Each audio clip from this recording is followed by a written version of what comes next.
Good morning, everyone. I love the poll idea because I think it's really important to celebrate each other as we keep doing the work that is making a difference. Another celebration, this is officially our 6th month of doing these webinars because we started them on the first week of January. So happy half unbirthday that we never knew we were going to have. Um, Today we have a lot to talk about, and you can see how many people are doing things throughout the week. I'm going to begin by saying that this week was the last week where our legislative friends from Congress were in district, and Senator Johnson had a town hall, and it was kind of a pop-up town hall where people who signed up to get alerts got a call like maybe only a couple hours before. And, so it wasn't a publicly promoted town hall that anybody could show up at or whatnot. This was a virtual thing that was organized and promoted to only the people who had signed up to get noticed. And so that's a way that you narrow down who you are talking to, because anybody who wasn't on that list wasn't going to get called. But it was interesting because even with that model, there was a question about Medicaid that got asked at that town hall. And it's just an important reminder that it's important to keep asking your questions because it does mean that a senator has to keep answering those questions. And you can hear the answers and evaluate whether their position is the same or changed or needs to change based on that. So this is an article that came out of that listening session, and you can click in there and read what the question was that was asked on Medicaid. There were only 4 questions that got, checked in this article, and 25% of them were on Medicaid. And I think it's a good reminder that it's important to keep making sure that the issues that you care about are part of what legislators and lawmakers keep hearing about and have to answer. There was also some coverage of Senator Johnson this week because he did a press conference with the members of the press. And the coverage that came out of that was a little bit incredulous at some of the statements that were made. So this is another article that is, from somebody who was at that conference. And, there was a lot of discussion that Senator Johnson had about Medicaid, including some comments about Medicaid expansion, which is not something that Wisconsin has done. And I think it's worth looking at that article to kind of understand where Senator Johnson, what his thoughts are on Medicaid as a whole, which, as we know, Medicaid is a large pot of funding that supports many different programs in Wisconsin. It is a very diverse set of funding that is used to support lots of things in every state, and all of those things have different names. So Badger Care, Family Care, IRIS, CLTS, school-based medical services, all of those things are funded by Medicaid. And sometimes lawmakers kind of see that funding source as one thing when it actually is used in many, many different ways and different programs and for different purposes. Just a reminder, on June 12th, which is next week, there's a statewide watch party. So if you're looking a panel, if you're looking for a little pick-me-up about advocates from on disabilities issues from years past, you can watch this at your leisure. It is on public television right now.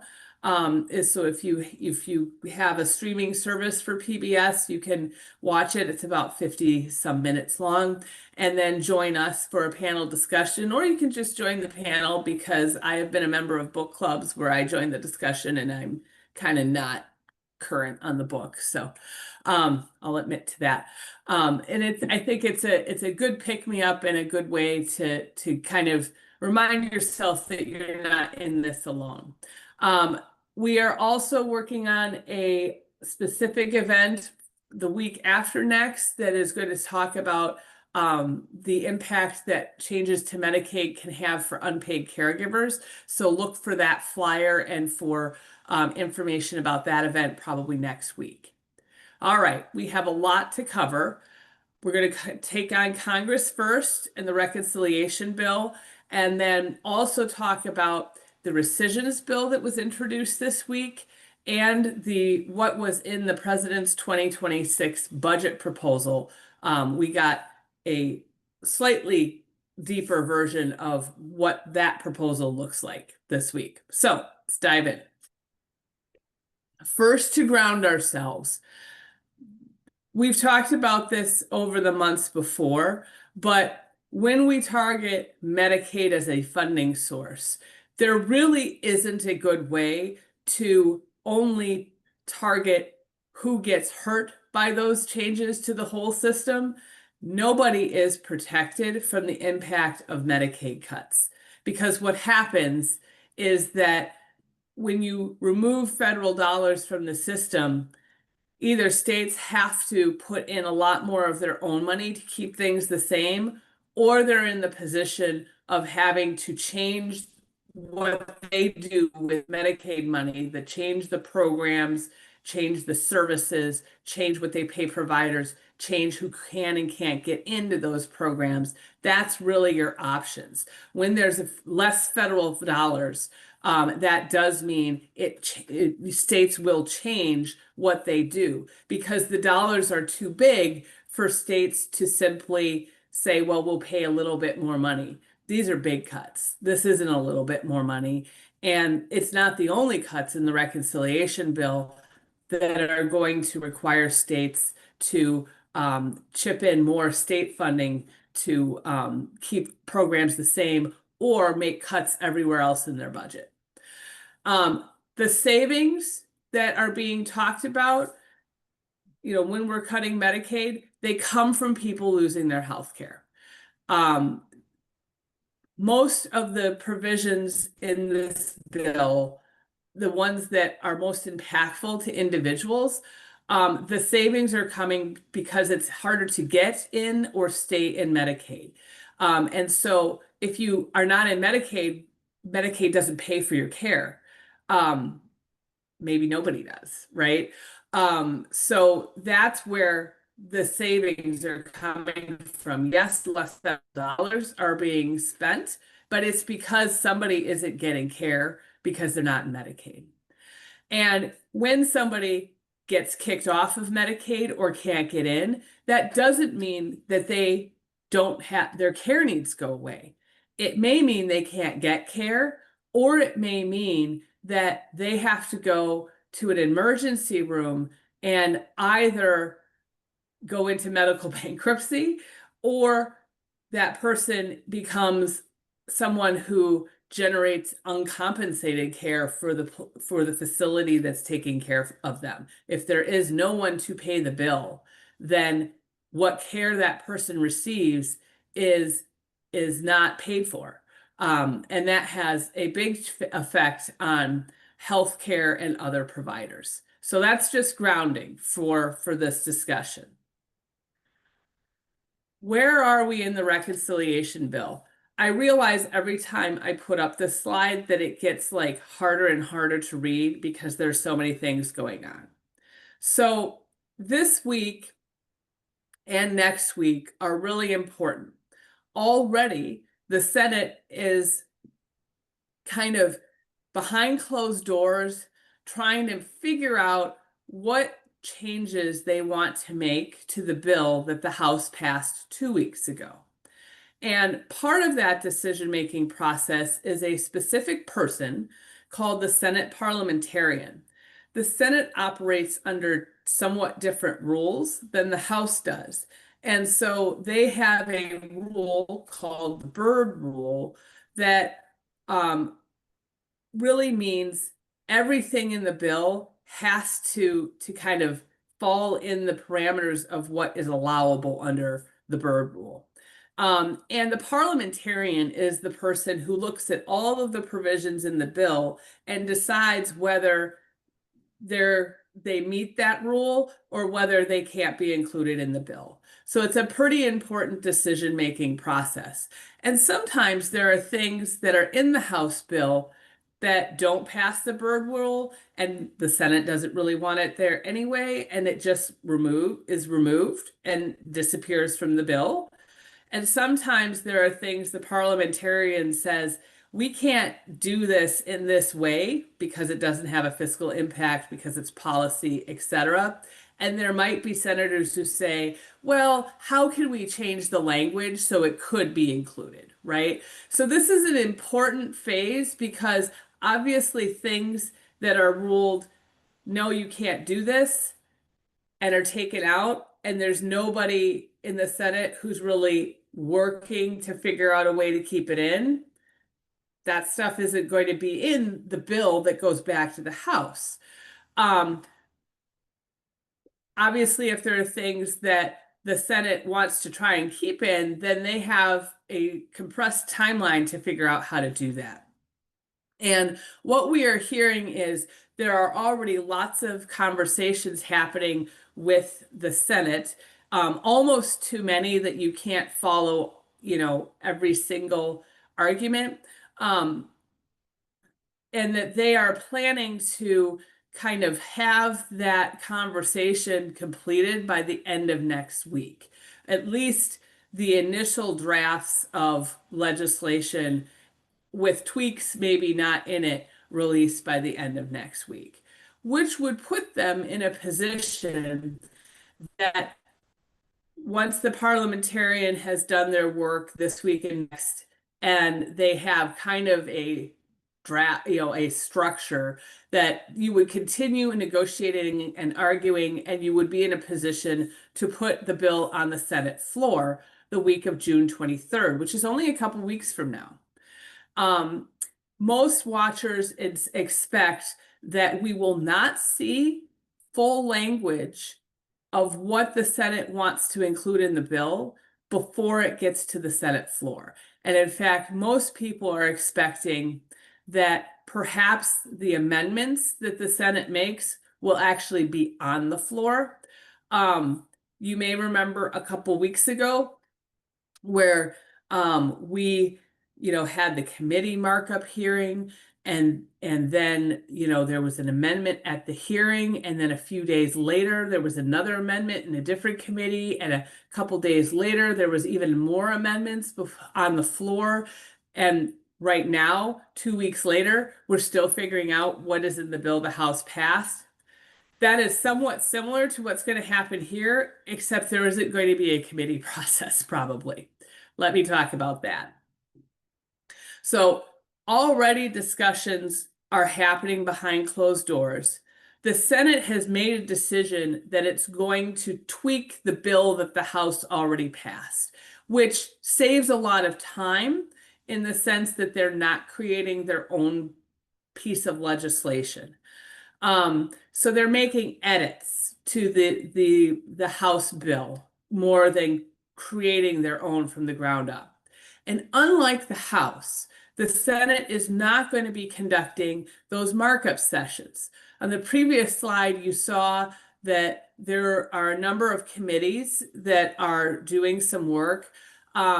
They're probably going to release only partial text, kind of the bare bones of legislation, and that is very different than full details. So that means they'll have kind of the bones, and we know that they're continuing to negotiate behind the scenes on how they want to edit that bill. And it could be that they are negotiating right up to when it goes on the floor, right? And that means we won't necessarily know all the final details before it's passed. probably that means that the senators voting on the bill won't know it either. And the problem that the Senate is trying to resolve here is very simple. What do we put in this bill that gets us to 51 votes in the Senate? Because that's how many senators they need to say yes in order to pass the bill. So all of the negotiation and the talking about edits and all of those things are not necessarily solving public policy problems. They're trying to figure out, what do we need to do to get a certain senator to say yes to the whole thing? And that is not a policy issue. That is a political issue of, what is it that we have to do to get this number of people to vote yes at the right time. Okay. Some of you may be familiar, because it's gotten a lot of national coverage, that Medicaid has been a subject of a lot of town halls when Congress goes home, really for some months. And that is entirely because people like you keep elevating this issue and saying it's important and asking questions. And at a town hall last week, somebody asked, a constituent asked a question about Medicaid, and somebody cat called in the office that, or in the audience, that, hey, these changes would mean that people will die. And the response from the senator was very clear. Well, we're all going to die. And she subsequently made a video that kind of reemphasized those points.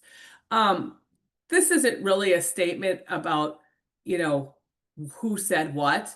I think it's more of a reality that the folks on this call have understood for a very long time, that many people who rely on Medicaid are in Medicaid because the care they need isn't available anywhere else. That is certainly true for medically complex people, for people who have long-term care needs, who are in family care, IRIS, or are in institutional care like nursing homes. That is the place that pays for those things, and it isn't really available anywhere else unless you're privately paying. And those are expensive services, which very few people can afford to privately pay for any length of time. There are also certain, people who have lots and lots of, health issues that are just expensive to treat.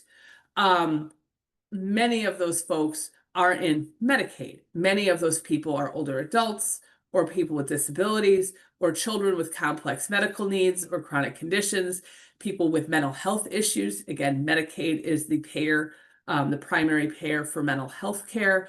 And so the folks in this community have recognized for many months that even small changes to Medicaid that result in individual people getting less help than they need now or than they have now are really impactful. Like a small change can completely disrupt somebody's life. A small change can be the difference between somebody being able to live at home or having to go to a nursing home, for example. And small changes that cause delay in care or, differences in drugs, like it doesn't take a lot for a medically complex person to be in a position where their health gets worse, and at some point, you know, um, your health that can be a fatal outcome if your coverage is disrupted or changes to the point where you just aren't getting what you need. Um, so I think this community has understood for a very long time that if you lose your Medicaid coverage or it's delayed or something happens, an administrative mistake, it's going to impact people, the people who rely on Medicaid the most. And that is poor folks, because that's, who is in Medicaid, but it's also the people who are sickest, people with disabilities, and the older adults. And I think the reaction that I have heard from many of you from the past week is this was a real reminder of who is it that we value and who do we not. And if you haven't read this article, I would recommend doing it. The title on this slide is actually the title of the article. Um, and it's a long-term health reporter who actually went to Iowa and talked to people in Iowa who are on Medicaid. Iowans are not happy about the senator's response to Medicaid cuts because they're just like Wisconsin, about 20% of Iowans rely on Medicaid for different reasons. And I think the reason this article is useful is because they talked to a lot of different people with a lot of different backgrounds who are all relying on Medicaid, including the unpaid caregiver who left their job to provide elder care, which is a very common situation that we hear about here, including the provider who has clients, works with special needs children, and understands just how vital Medicaid is for family and how hard it can be for people to navigate the paperwork they need to keep their coverage in the current system. The person who was laid off and is looking for a job. There's an adult, a family member, a person with an intellectual and developmental disability. Lots and lots of different Iowans who are telling the same, very similar stories to their neighbors to the east in Wisconsin. And I think that it's a good reminder of how the Iowans heard that comment and how they thought about it applying to them, being very similar to how many people in this state heard that comment and think about it in terms of themselves. Meanwhile, mainstream press is starting to be much more um, clear about some of the rhetoric that many of our federal lawmakers are repeating. Some of you have received constituent letters, and we covered last week, how do you draw the line between, wait a minute, what's in the letter does not match either my experience or my understanding of the facts with these independent resources, right?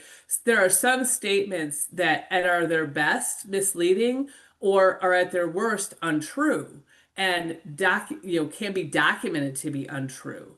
And it seems like there is a strategy where the majority party is deciding that they are better off repeating things that we have heard for several months that we know are not true, rather than changing their message. And this is something that certainly the president's White House is doing, as well as lawmakers in the Senate and in the House. And that is not a political statement. It is a strategy of what is happening here. That if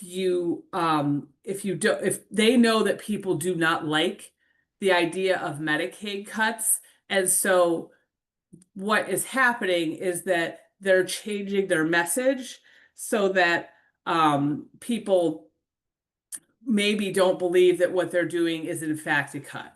And the reality is that policies that result in people that are being unable to get or stay in Medicaid, change what is or isn't covered, or create budget holes for states are going to be cuts to Medicaid programs. So to ground ourselves, it's actually in some ways a sign of strength, or not a sign of strength, when you repeat things that are not true, because it means that's the only thing you can do. The facts aren't on your side. People may not, who know those facts, do not like what the policy ideas are. And if you have too many people who know what's in the bill and they don't like the ideas in the bill, then it becomes a lot harder to pass. And so the strategy here is, can we convince people that the cuts aren't really cuts? Can we convince people that the bill won't really be deficits, won't result in increased deficit? Can we convince people that they're overreacting, that they're victims of fear mongering, or that they're not credible? Like these are the strategies to try and continue on the path that we've been continuing. But outside Congress, there's actually a lot of consensus about what the provisions of this bill are and what they mean and what they do. And it includes the Congressional Budget Office, which is a nonpartisan group that works for Congress. This is it's very similar to Wisconsin's Legislative Fiscal Bureau. Every member of Congress can ask the Congressional Budget Office questions about what does a bill do? What is the impact fiscally? Those types of things. Our state Medicaid agencies have been commissioning their own analysis of what do these provisions mean to different states. And some states are actually doing their own independent analysis in addition to, what the national kind of directors of state Medicaid agencies are doing. There are lots of nonpartisan education organizations from, yes, different political perspectives, but both political perspectives who are identifying what the impacts of this bill are.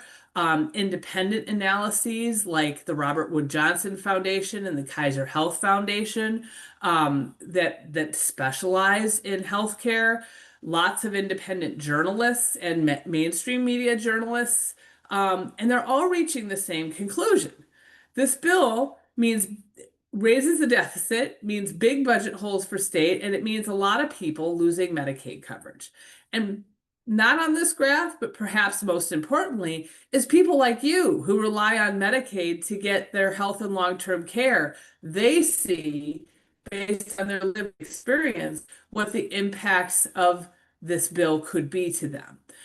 So there really isn't, outside of Congress, there really isn't a group of folks that's saying none of this is a big deal. In fact, a lot of people are opposed to different parts of this bill, and they all, for different reasons, but they all see it as a pretty big deal and not as not a thing that doesn't cut Medicaid or doesn't make the changes that the federal lawmakers would like to claim.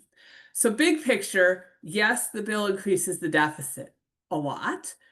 It does cut federal programs. It does decrease revenue the government uses to pay for programs. That's those tax cuts.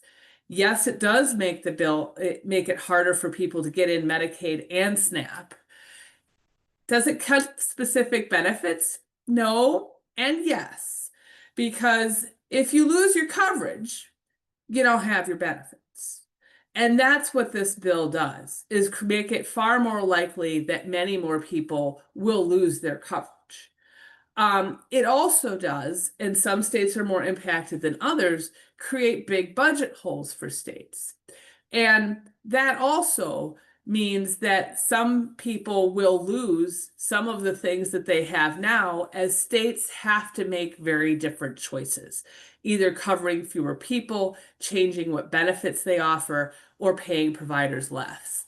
And for the disability community, who needs more care over a longer time and tends to rely on higher cost services like home and community-based services, which are optional under federal Medicaid law, it is most likely that states will target the biggest spending categories to find money to shave off. And in fact, in the last time there were significant Medicaid cuts, it was in fact those optional services that were targeted first, because if you have to pay for certain things and you can pay for other things, you're going to have to pay for the certain things no matter what the cuts are.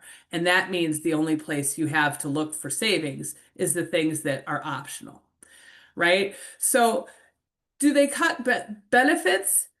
No, that becomes the state's problem to do. The states, you were creating the conditions where that is what will happen in the states. And if you aren't covered anymore, or if you have to wait to be covered, right? If you're eligible and are on a wait list, which is a reality in most states, not Wisconsin, for people with disabilities who are waiting for the home and community-based services to become available, or if you have get less or fewer benefits that you have now, your care plan or your budget is reduced. Those are benefit cuts. And Congress is creating the conditions in which that occurs, even if the state ends up being the bad guy who has to make the decision because they've all of a sudden got a big budget hole that the federal government has handed them. And there are also no protections that guarantee people with disabilities will have the same coverage and help they have now. They may point to there's an exemption from work requirements, but the reality is the constellation of changes that these policies have really mean that there's absolutely no reason to believe that people with disabilities will be any less impacted than anyone else in Medicaid. This Wednesday, the Congressional Budget Office released its new estimates on the impact of the House bill. Now, remember, the House bill was passed 2 weeks ago. It has taken this long to figure out what is the difference between what passed in committee versus what passed on the House floor. Remember, I said that there were a whole bunch of rapid changes over the last week. Well, this is the Congressional Budget Office finally catching up to what happened 2 weeks ago, Friday. And yes, the estimate that they have confirms this bill is going to add $2.4 trillion to the deficit. It's going to cause 11 million people to become uninsured. Almost 8 million of those people will be from people getting kicked off Medicaid, and another 3.2 million will lose ACA marketplace coverage because, again, there is a set of policies that is in the bill that impacts the marketplace exchanges. They've re-estimated what the total Medicaid cuts are. Now it's bounced up again to be about 864 billion, another 126 billion to the marketplace. The biggest line item, the biggest place that they are finding money in Medicaid cuts are those prove you're working or exempt requirements. $344 billion in savings, again, all coming from people who are falling off the Medicaid rolls and losing access to coverage. And that's up from their previous estimate. In all, there are almost $1 trillion in healthcare cuts between the ACA and Medicaid alone that the Congressional Budget Office is estimating, plus about 300 billion in SNAP cuts. And this particular estimate also factored in that the expiration of the premium subsidies for the ACA marketplaces is set to expire at the end of this calendar year, which means starting in November, if Congress does nothing, and there is no provision in the reconciliation bill that changes, the ending of those subsidies. They also factored in that if that happens, that'll probably mean another 5.1 million people become uninsured. So their full estimate is, okay, if the reconciliation bill the House passes as it is today, and those premium subsidies expire, that's 16 million people who will become uninsured because of those two things. Of course, the Senate is making tweaks and changes. Some of those tweaks may change those numbers, and the numbers could change in either direction, depending on what the Senate decides. So all of this negotiation behind the scenes, this is this level setting of what they're working with. And this could get worse or it could get better, depending on what decisions the Senate makes. There is another model that is out there, and this is Manit is one of the major healthcare modeling firms. A lot of states use them for state Medicaid programs use them, and they also have their own analysis of a select number of the House Medicaid provisions that impact states the most. This is kind of their overall, takeaways from the House version of the bill that has passed. Again, major losses in coverage, that's confirmed not only by the CBO, but other independent analysis that's happened before, like Kaiser Health News and others. It specifically says seniors and people with disabilities are not spared from those cuts.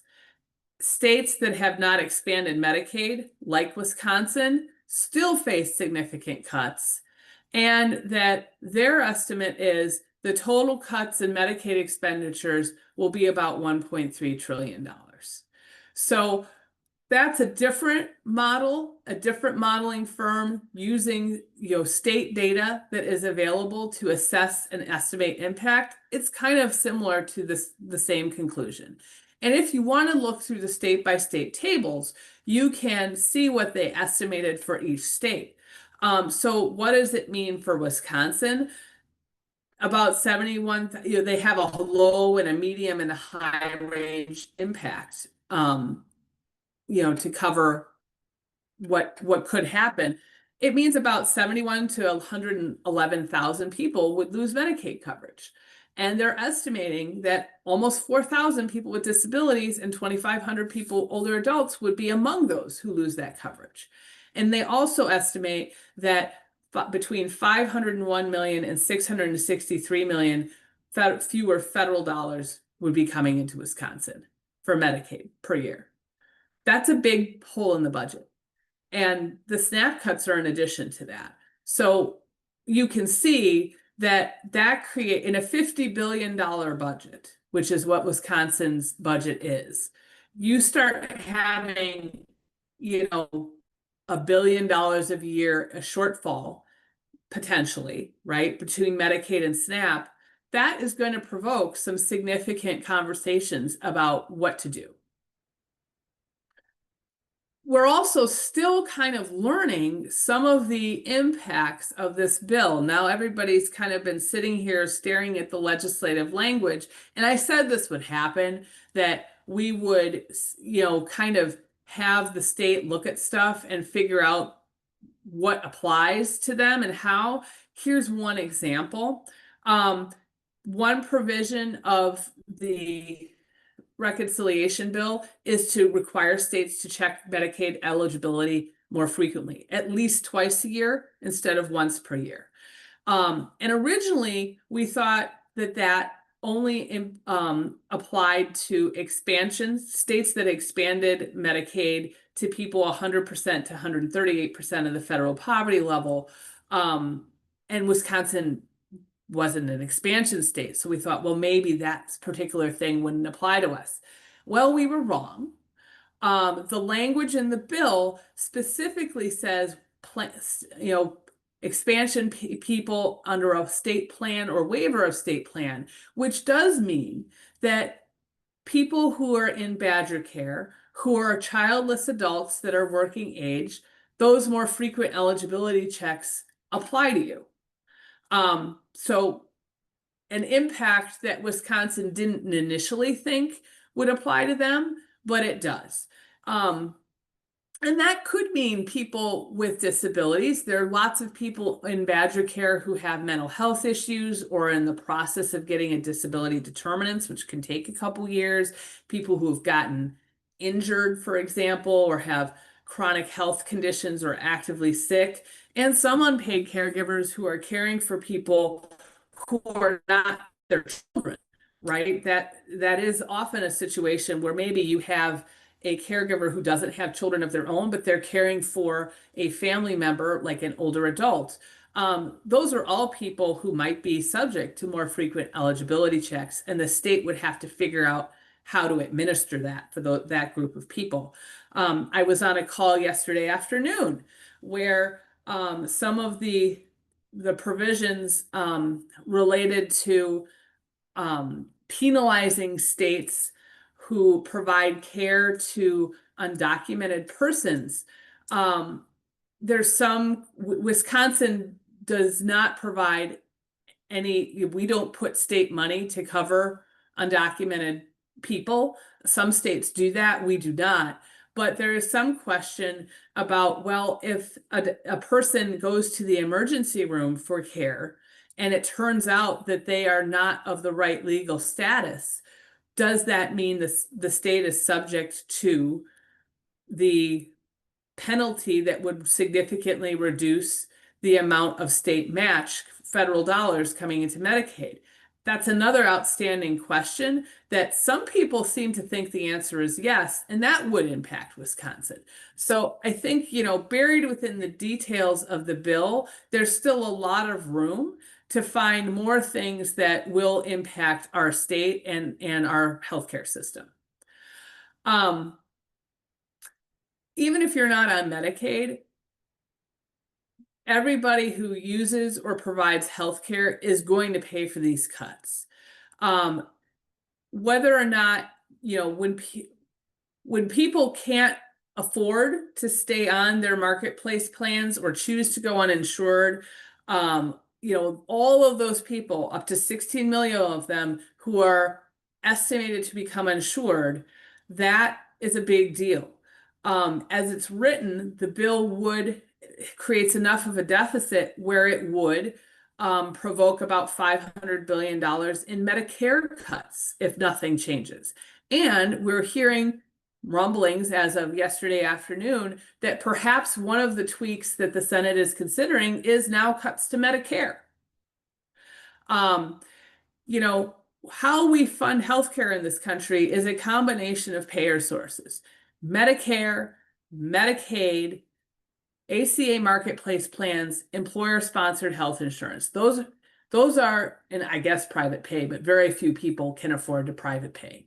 Those are really the four main sources of money that keeps hospitals and clinics and long-term care providers and all of the things that people use to keep themselves healthier and in their own homes are being paid for by generally one of those four sources. And three of those sources, Medicaid and marketplace plans, and potentially Medicare, are impacted by this bill and impacted in a way that is going to result in more people losing coverage. When people lose healthcare coverage, those costs don't go away. They get passed on, and they're going to get passed on to the insured, those of them who are left. Uncompensated care goes up, and for sure, healthcare providers who rely on Medicare, Medicaid, and marketplace being stable sources of operating revenue, when those sources go down or are not stable and uncompensated care goes up, it is very realistic that there are providers and hospitals and other kinds of healthcare settings that will not have the operating revenue to continue to provide the same level of service. Certainly, many rural hospitals are talking about how important Medicare and Medicaid and marketplace coverage is to them continuing to be able to exist in their communities, for example. So there is a overall ripple effect from these changes that directly impacts people who are not a part of Medicaid or Medicare, and even those folks who don't get their insurance through marketplace. If you don't have the providers left in your area, then you can be insured but not have good access to care. And there are now starting to be some estimates of what that means. Again, 2 weeks after the House bill has been about enough time for people to kind of crunch some numbers and say, okay, what do these things that we now exist on paper actually mean? And uncompensated care, there's no payer. If that goes up, it's a big deal for providers of healthcare and long-term care. You can see how much more people who have spending as on uncompensated care versus people who are fully insured. $1,700 for uncompensated care versus $232. So that difference of almost a little less than $1,500 becomes money that becomes the cost of care for which there is no more money source to pay for it. And the reconciliation bill will definitely increase in compensated care. Just for Wisconsin, that would mean about $286 million a year more in uncompensated care, estimated if 82,000 people lost coverage, which is right in that mid-range of what, the Manette estimates are for this state losing coverage. And when you have a lot of uncompensated care, it puts especially rural and safety net hospitals who have many more patients who are probably on Medicaid already really at risk. The Robert Wood Johnson Foundation kind of looked at this from a different angle, more from the provider lens. They looked at the bill and said, hey, healthcare providers are going to lose more than $770 billion in revenue. That's money that Medicaid or the marketplace or people who currently get their insurance one place who might lose their coverage, that's what they would have been paid by those payer sources. And that isn't the only impact. In addition to losing that source of revenue, they are calculating that losing $770 billion in income also increases the amount of care that is uncovered by $278 billion. So that's almost $1 trillion in lost revenue for healthcare providers. So, simple way to think about this bill, there's more than $1 trillion in cuts to Medicaid and SNAP. That's covering $1 trillion in reduced tax revenue. Those are tax cuts. And that is going to result in $1 trillion in revenue and increases in uncompensated care for the healthcare system. The ripple effect continues. There was a in-depth article this week about some of the other changes that are included in this bill specifically impact immigrant communities who happen to make up a big part of the healthcare workforce, particularly long-term care, both in the nursing home side of things and the home and community-based side of things. And so in April, yet another study said, hey, about 1 million people who work in our healthcare system are some sort of non-citizen immigrant worker. And a portion of those people are not documented. And that group of people, especially the undocumented group of people, there are many provisions in this bill that are really honed in on, deportation and really trying to get people who are not here and documented to go elsewhere. 30% of the direct care workforce that we rely on to keep people in their homes are immigrants, and a good portion, some of those people, if you think about, okay, there's 1 million healthcare workers and more than a third of them are potentially undocumented, it follows that some of the people who are working, who are immigrants in our HCBS system are also undocumented. If those people leave the healthcare workforce for whatever reason, they're deported or they self-deport or somehow they have legal status that is changed and becomes not legal status, that's a huge group of people that is taken out of the healthcare workforce. And we already have a workforce crisis, especially in home and community-based long-term care, where people cannot find and hire the help they need to help them stay in their homes. Adding to that workforce crisis, making it worse, makes it far more likely that people will have a harder time finding workers, and potentially that could be the difference between somebody being able to successfully live in their own home and having to go to a nursing home, which also, by the way, is already short-staffed and would be even more short-staffed. Definitely, a lot of folks are really worried about impacts to people with disabilities as a result of these cuts. And it's exactly what we've been talking about for 6 months. It's like you're not the target, except that you are, because Medicaid is the target and you're in Medicaid. So a lot of advocates are very worried that the continued ripple effects, if this bill passes in its form or some form that is even more strident, will result in states having to make decisions or making decisions that are going to end up having an impact, especially on people with disabilities who rely on these programs because they can't get the care they need anywhere else. And that also has an impact on unpaid caregivers. Most of our Medicaid systems really rely on unpaid caregivers already. I think everybody who is an unpaid caregiver on this call probably is nodding their heads. Um, our care plans are built around how much can the natural supports do.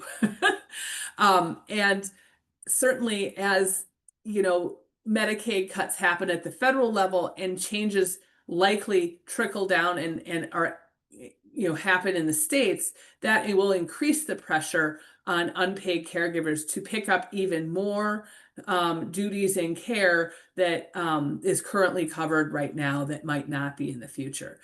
This particular article is pointing out that there just isn't a huge group of unpaid caregivers that aren't already doing a lot of things, that aren't already doing unpaid caregiving, and particularly children who are caring for family members.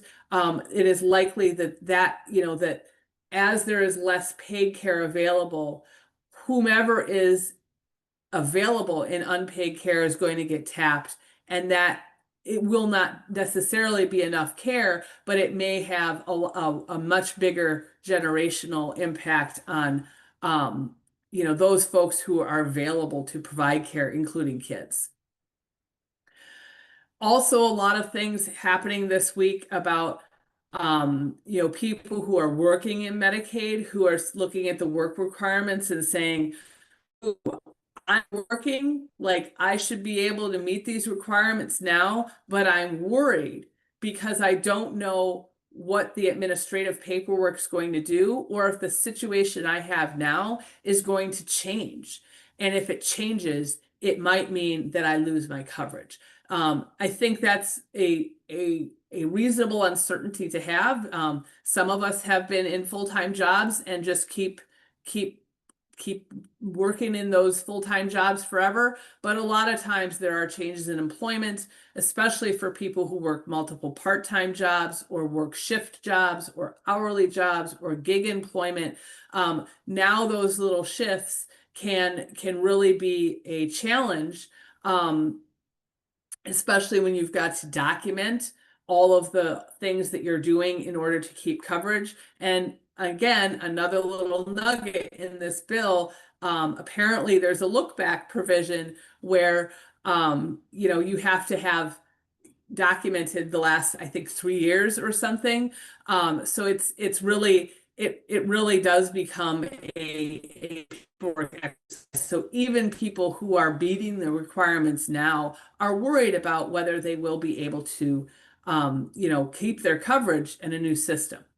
And just a nice little graph about who was it that we're talking about here. You can kind of follow the little tree here to find who is it who in Medicaid who is, in that quote unquote able-bodied population who is not currently working 80 hours a month. It's that everyone else category. It is about 4 million people. But that category also includes a lot of people who are working, but they're working part-time. So they may not have 80 hours a month, but if you work 79 hours, that's less than 80. If you work 60 or 40 or a lot of part-time positions, you're in that category of not meeting those requirements. A lot of unpaid caregivers fall into that category. There are about 4 million people, unpaid caregivers, who are getting their own health care through Medicaid. I don't know this for sure, but I'm betting a lot of those caregivers have left jobs or they're working part-time in order to provide the level of care someone else needs, and they're in Medicaid because that's where they can be.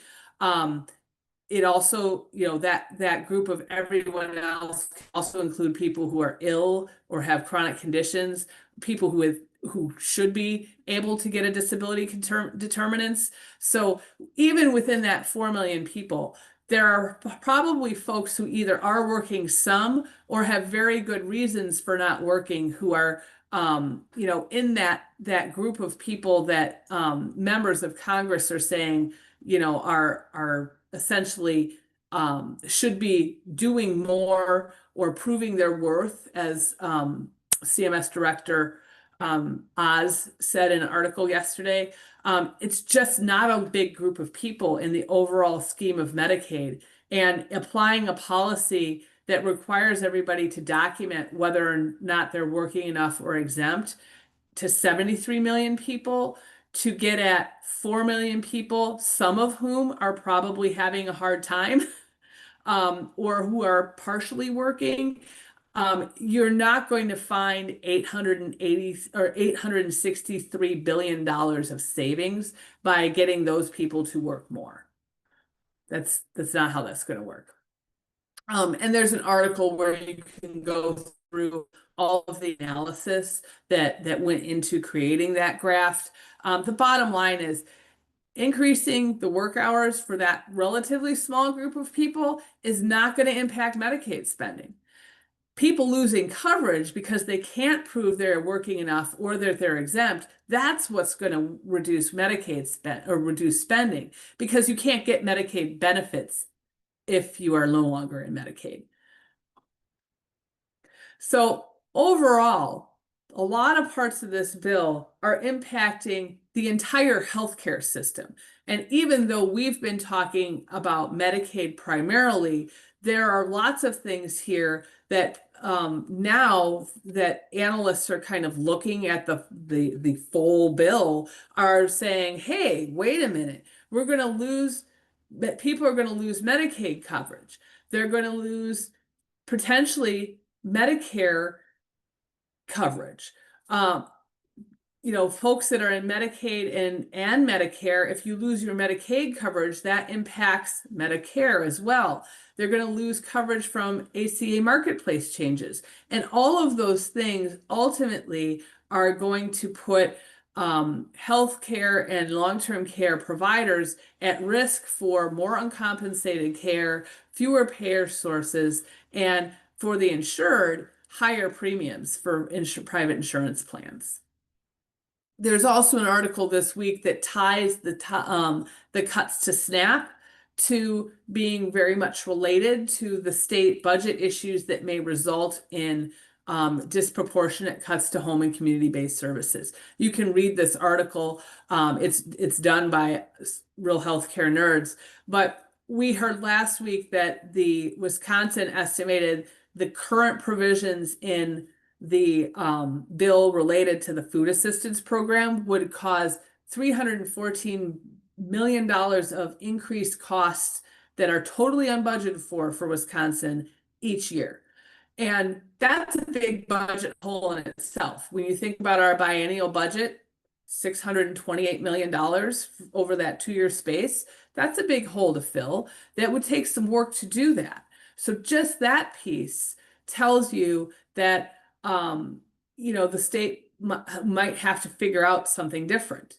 And there are very few ways that states can find new money for things that aren't budgeted right now, especially in short order. And this article is pointing out, like, Medicaid is such a big portion of the state budget in every state that unanticipated increased costs in programs unrelated to Medicaid, especially if they're large, are likely to result in Medicaid cuts because that's the thing that the states spend the most money on.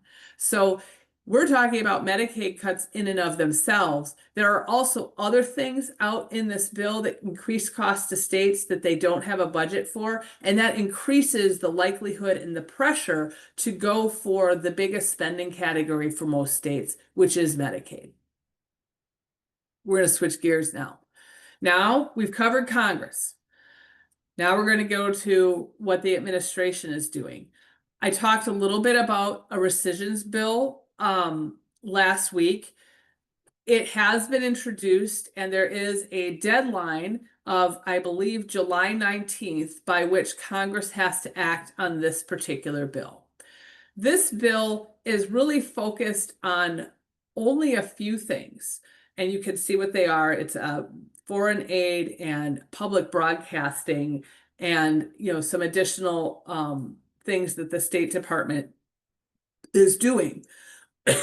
um, this does not codify all of the cuts that DOJ made in March. It kind of is a proposal that will claw back some funding and codify some DOJ cuts. And that's important for another reason.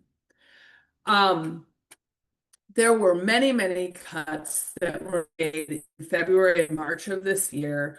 Some to research projects from NIH, the Administration for Community Living, cuts to the Department of Education staff, lots of things that we were following as they were happening in March that Congress never agreed to or said was okay. The rescissions bill that is in front of Congress now doesn't ask for any of those cuts that were made in March to be approved. And many observers, and including, and this is coming from the Office of Management and Budget, are saying, hey, there's a lot of cuts that were done that aren't a part of this rescissions bill. And the administration has fired many staffers, and they haven't released funds, sometimes to universities or states. So there's money that was appropriated that they are not spending. Congress gave that money with the intention that it would be spent. And now the administration is saying, well, we might do what's called pocket rescissions. That is a sneaky way to kind of delay asking Congress for permission to claw back money until the last minute so that you never have to pay it out. So a pocket rescission is made when there's less than 45 days in the fiscal year. Federal fiscal year ends on September 30th. So by holding, and a rescissions bill has to be dealt with within 45 days. So the logic is, if we hold on and don't introduce this rescissions bill for all of this funding until August 15th, that means it kind of doesn't matter if lawmakers approve or reject the rescissions request, because no matter what they do, since it's within 45 days of the end of the fiscal year, we can just hold the funding and let it expire for the year. That's probably very wonky for everybody, but I think the big picture is all of the things that DOJ did that cut important research programs or staffing or grants or just kind of impounded funds that weren't released, like none of that has been okayed by Congress. And this is a strategy to simply never spend that money and never give that money to states and the local nonprofits that use it, and then essentially allow the authority for that money to be spent expire, so that Congress has to, decide to put things back in their next budget process. Meanwhile, we got a little more clarity on the president's 2026 budget. And remember, this is a document of intent. Congress has to make a budget. They are the appropriator. But it is an important document in the sense that it gives Congress a very clear signal about what things the administration supports in terms of cuts. We saw the skinny version of the budget in the early part of May. This is a slightly more detailed version. This is the budget in brief, but it still isn't the budget tables. And a lot of advocates at the national level are really waiting for those, which the Office of Management and Budget isn't providing Congress, because that's where you get down to the detail of what are the actual appropriation lines and the amount that you're giving for each. Okay. So we want to see those detailed budget tables to see exactly what changes and cuts are proposed to programs. What we have looked at thus far gives us a better sense of where there are cuts proposed and consolidation proposed, and in some cases, cuts that have been reversed. So there's some good news in here, and then there's some things that we have to know a lot more about. This looks like a deliberate strategy to not release those budget tables. And it almost looks like they are waiting for Congress to, kind of using the budget tables as leverage for Congress, to encourage Congress to pass this reconciliation bill, and not release, their plans for the next budget until that has been completed. So I don't want to, you can get inside folks' heads, but I want to show you that there are some articles that are kind of saying, hey, this is not how this process normally goes. And we're now only 4 months left in the federal fiscal year. So as September 30th, that's the end of the federal fiscal year. And if Congress hasn't passed a budget by then, either the government shuts down or they have to pass a continuing resolution, which can include changes to appropriations in it. So it's kind of a setup of for the next, moment of crisis, right? We have the reconciliation bill that needs to be moved before the debt ceiling is reached. That's the de facto the deadline for the reconciliation bill. And that date could be as early as July or August. And then we have another, kind of inflection point where there's a crisis that happens in, October 1st if Congress hasn't done their budget. And certainly if the government shuts down, that may mean that the administration might choose to use impoundment and other strategies again. But let's start with the good news. Many of you know that a leaked document, not only showed that the administration of community living was going to be eliminated, but many of the programs for aging and disability that were currently in community living were proposed to be completely eliminated. And that included this organization and, just a whole like disability and aging organizations across the board.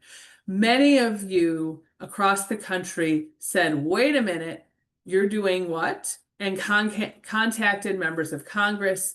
Lots of members of Congress asked questions specifically about aging and disability programs, both in formal letters and in budget hearings, and when the secretary came to talk to Congress about what was in the president's budget. Very clear that there were lots of people who communicated concerns and were watching out for those organizations.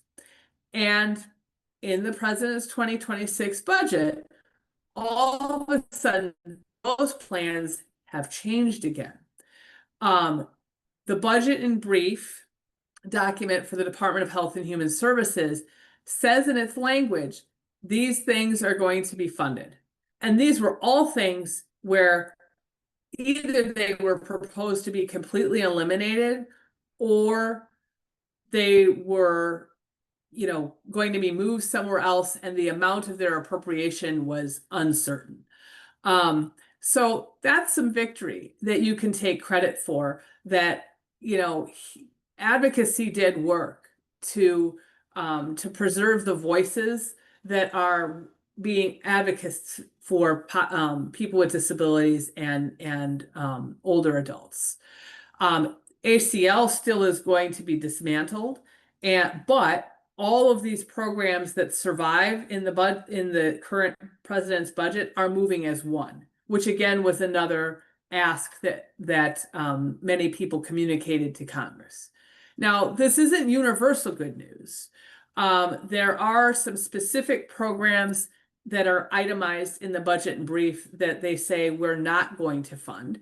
That includes some of the money that goes to the University Centers for Excellence in Developmental Disabilities, which in Wisconsin is the Wiseman Center. It's not all of their funding, but it's a part of it, and an important part of it, as well as some of these other issues that are pretty important to people with disabilities, including voting access. I will note that the limb loss and paralysis resource centers tend to serve a lot of veterans, which is interesting. And, I think that the way you should look at this is they said this stuff was going to be eliminated, and now some of it isn't going to be. And we need to have constant vigilance to make the case for the other things that are being eliminated to be brought back into the fold, as well as understand that throughout a appropriations process, there is now always a risk. We are in a better place that the president's budget isn't saying cut these things, but that doesn't mean that Congress isn't going to do something different. And maybe they do something different that's good, like add in and preserve the programs that we care about, or maybe they decide to, tweak it and do something that would result in less money or more things being eliminated. It is an important sign that we got this from a point of you're on the scrap heap to not all of you are on the scrap heap, but it's also a reminder that our advocacy worked once and we've got to keep working on it. So I'm going to only go through 3 agencies. The Department of Health and Human Services, the Low-Income Energy Assistance Program is proposed to be eliminated. That helps a lot of older adults, especially, and people with disabilities across the country afford, heating. The Community Services Block Grant, that's an important source of money for a lot of the Wisconsin CAP programs. Again, the consolidation of mental health and substance abuse into a block grant for states. And there isn't any information in the brief about what does that mean and how do states get that money, how much money it is, how do they administer it, what kind of decisions can they make. This is why you want as much detail as possible, which isn't necessarily available until you have the full budget tables. This is all from the narrative language of the budget and brief. SAMHSA is being eliminated. Again, I think there's some money that's going into that new block grant, so that, that's another question. You see programs that are eliminated, maybe some part of their funding or some of what they do gets wrapped into something else, but none of that is clear in this particular plan. Elimination of the Office of Civil Rights, and importantly, autism is now being discussed as a chronic disease, and there is funding for an NIH initiative to understand the root causes of autism. So some of the language and intent that we talked about earlier this year is embedded in this bill and continues to be moving forward. The Department of Education, on the education side, there's certainly some important grants that look like they are being eliminated, that are serving people, students with disabilities. Again, no idea how the consolidation of the grant programs into IDEA grants is going to impact either the amount of money that's going to states or what that grant funding can be used for. As a strategy, oftentimes when you see programs being consolidated to block grants, it means that you get the same or less amount of money to do more things.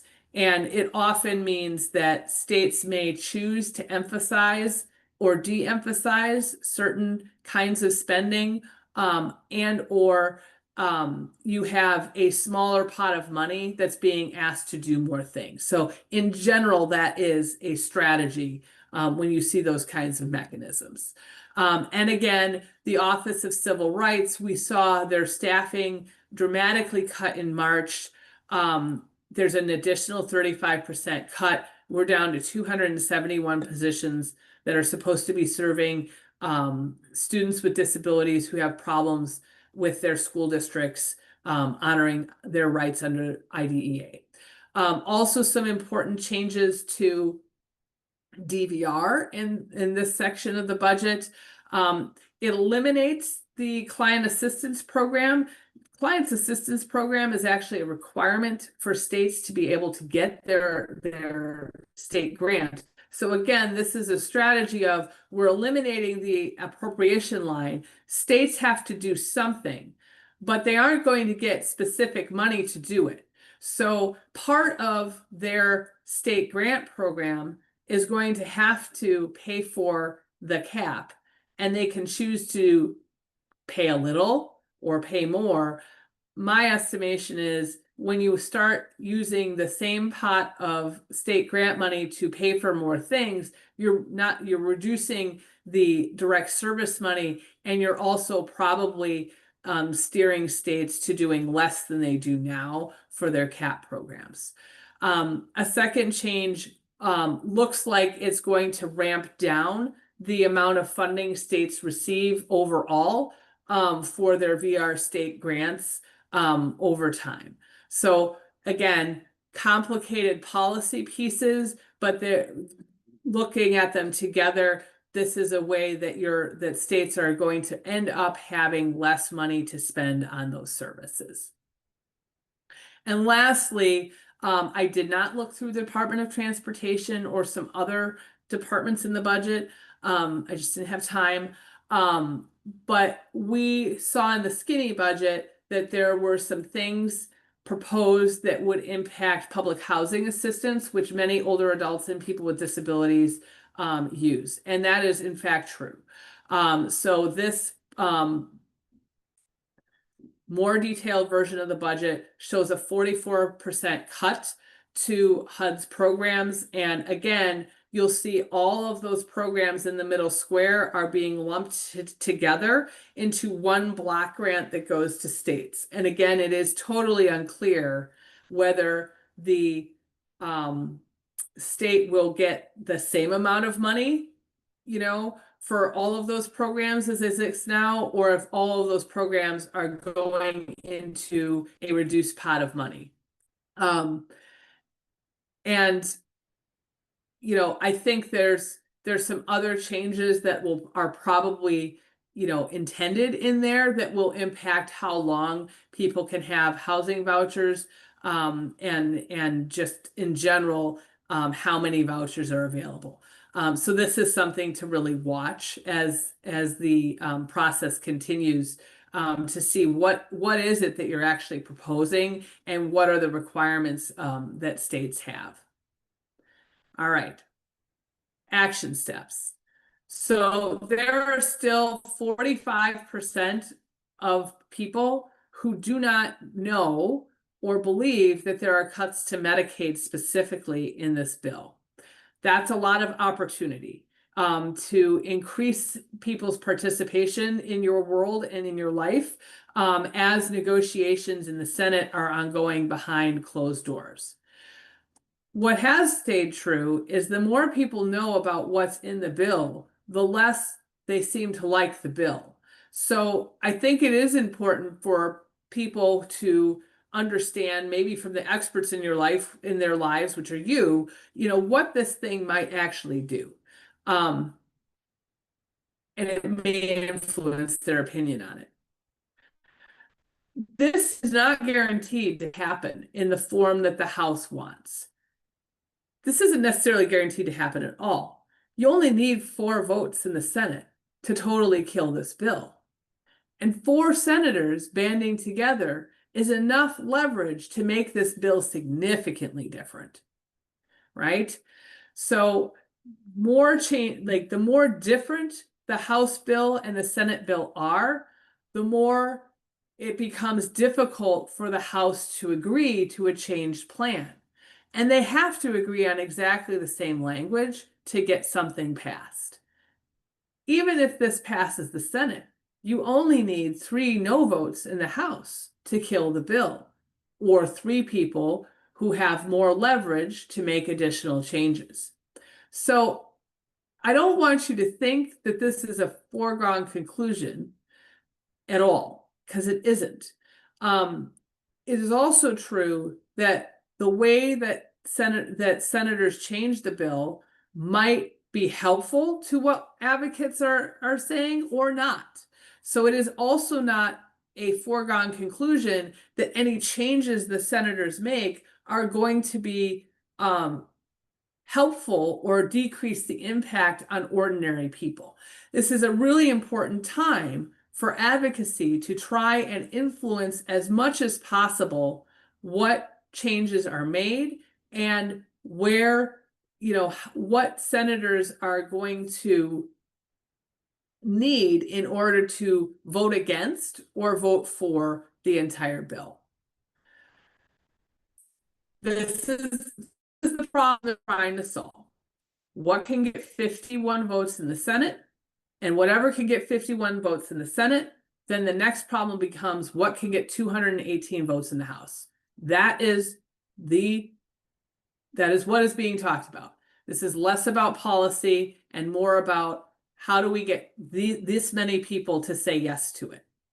Obviously, we want them not to be able to get to that number, but I also think it's really important that you stake out for senators what they should be asking for as negotiations go on. They have the leverage to change everything in this bill. Everything in this bill is a choice, from what tax cuts are being talked about, whether they happen at all or how much, and all of the cuts and other and spending increases. Everything in this bill, all 188 pages of it, is a choice. Somebody put it there, and it is a choice to either leave it there, change it, or remove it. Your advocacy over this last 6 months has made Medicaid, and to some degree SNAP, very high profile issues. And people are watching now to see how senators are going to leverage their influence. They have influence. They can band together. They can make changes to this bill if they want to work to do that.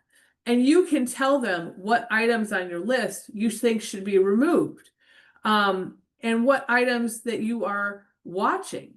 And my suggestion is there are lots of interest groups right now, some of them with highly paid lobbyists in Washington, who are doing those things. They are in senators' offices telling them these are the things that will hurt our business or whatever. We want you to do something about that. You can do that too. I can tell you this. There are lots of interests that are talking about some aspects of Medicaid cuts, like provider taxes, that have a direct impact on, revenue for hospitals.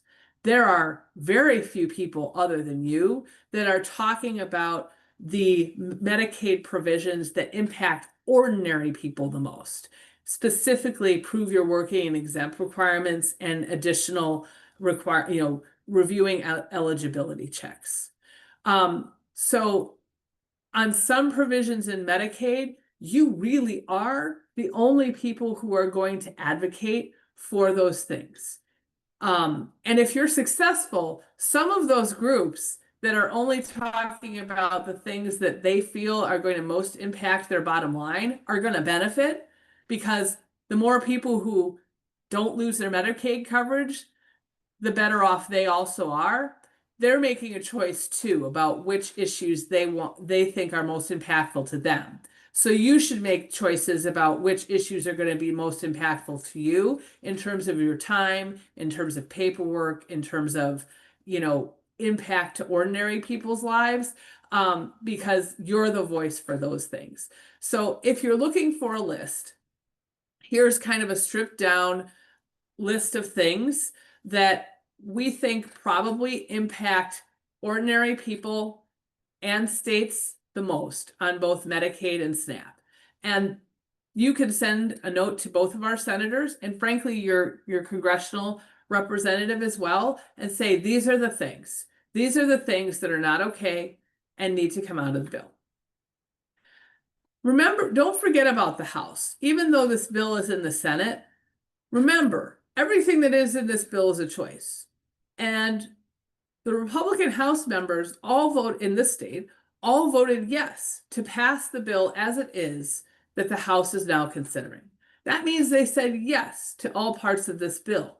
And when the Senate makes its changes, and if they pass this bill, it has to go back to the House, which means all of those members who voted yes before will have to vote yes again. And that means that if the Senate version continues to include Medicaid cuts and the House members vote yes, that makes every lawmaker who votes yes responsible for those cuts. Lots of House members are feeling the heat and they're saying things like, well, I didn't know that was in there. I wouldn't have voted for it if I knew that was in there. It's literally your job to know what's in the bill if you're a member of Congress, and you have lots of support to help you do that. You have a full staff, you have the Congressional Budget Office, you have lots of people who are contacting your office talking about impacts. You can read sections of the bill yourself. So I think it's perfectly fine to say, if you didn't know this provision was in, now you know, and are you going to commit to removing it? Are you going to commit to making sure that this issue you didn't know about, that people are telling you is not a good idea, isn't in the final version of the bill? So we're not done yet. There's a lot of important advocacy to happen in the next couple of weeks.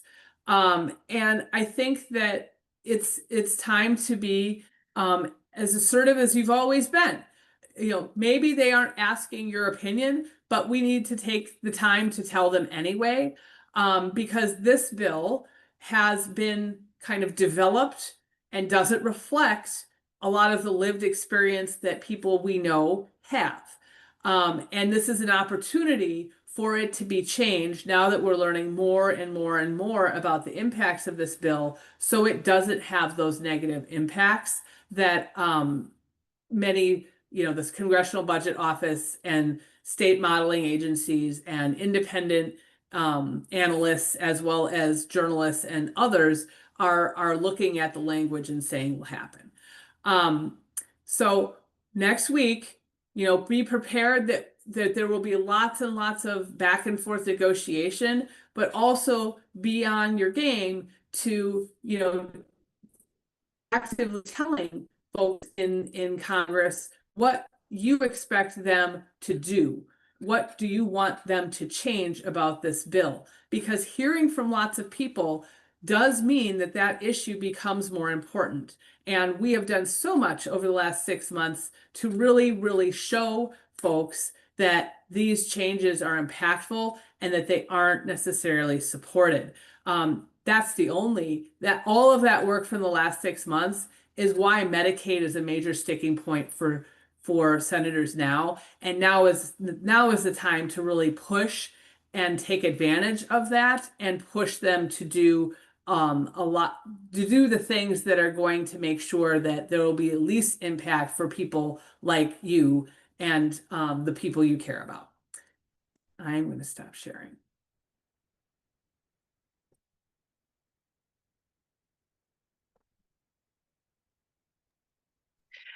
I 34. I think did okay. Yeah, you did do okay. I think we're good. There was one question about any of the child and maternal health in the budget. But I said, as you mentioned too, that you haven't reviewed everything. So I didn't know if you knew anything about that. Oh, you mean the president's budget? I'm sorry, maybe it was in the bill. I have to go back and look at the question. I think it was in the, sorry, my question. It's in the In the president's budget. Yep. Okay, Yeah. that's what I thought. President's budget. Yeah. Yeah, I'm going to send out the links Okay. to the budget in brief. Um, there is just a ton of Yep. stuff That's what in I the said. Department of Health Services, and it is hard to untangle all of it. But I will send out the budget in brief language Okay. so that people can read through that. Yes, there is a lot of impact in specifically in NIH and CDC with lots of programs that are funded now that may not be, and lots of reorganization. So if there's something specific that you have a question on, that may give you a little bit more information, but once again, the final budget tables aren't out, so it's really hard for us to know like what Hmm. appropriation lines, are being funded and if they're the same level or not, and those plans. I think that was it.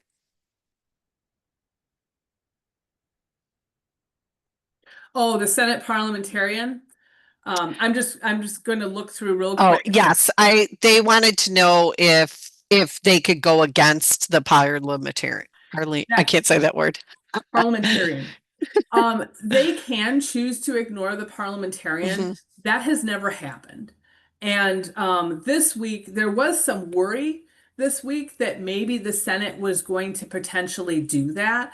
But it seems like Speaker Thune, who's the Senate leader, has said no, they're not going to overrule the parliamentarian. However, there may be certain provisions that the parliamentarian says these aren't going to work as written. And then the Senate can choose to say, okay, well, how would we write it so it would work with our rules, right? I think Yeah. that will be the strategy. Yeah, that's what I said. More of a negotiation then, not a hard no, right? All right. That's a good reminder. There's no hard no, so don't take no for an answer. Exactly. All right. I think I'm done with the Q&A, so I think Caitlin can wrap it up.